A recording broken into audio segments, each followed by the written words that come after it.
Neveríme mass médiám ani zdravotníkom, jednoducho, čo tam boli, to je bolo všetko skorumpované. Absolútne, to je lož všetko. Ľudia, nebuďte naivní, zobuďte sa, prosím vás. Zobuďte sa, čítajte Infovojnu, čítajte, nečítajte mass médiá, nečítajte správy. To je všetko klamstvo. A tých podplatených novinárov môžu sa hanbiť zapredajci.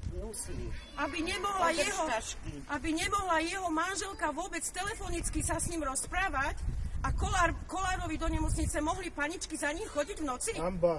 To je hanba, je to možné? Výsmech všetkým Slovákom. Za generálom, aby nemohla ísť vlastná manželka? A preto táto vláda musí padnúť. A čím skôr. A všetci viníci, ktorí sú v tom namočení, musia niesť tvrdú trestnoprávnu zodpovednosť.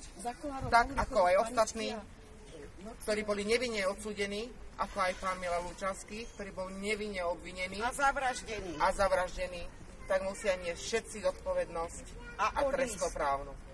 Vláda vrahov. Áno, vláda a vrahov. odísť. Pán generál nám ukázal cestu. Toto je memento pre všetkých Slovákov. Morho Slováci. A nenecháme sa zastrašiť. Veru nikým. Všetko tomuto smeru. Už sa nebojíme voľne chodiť po uliciach, ani v noci.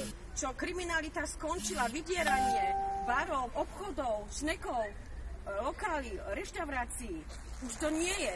Už to skončilo. Vďaka generálovi Lučanskému. Teska, Lidl a všetky zapredané lebo neviem koľko za meter štvorcových platia. A u nás obyčajné obchody, reštiky, čo majú Slováci zatvorené. Komu platíme? Anglicku, Nemecku za tie marketingové obchody. Hanba. Dosť bolo.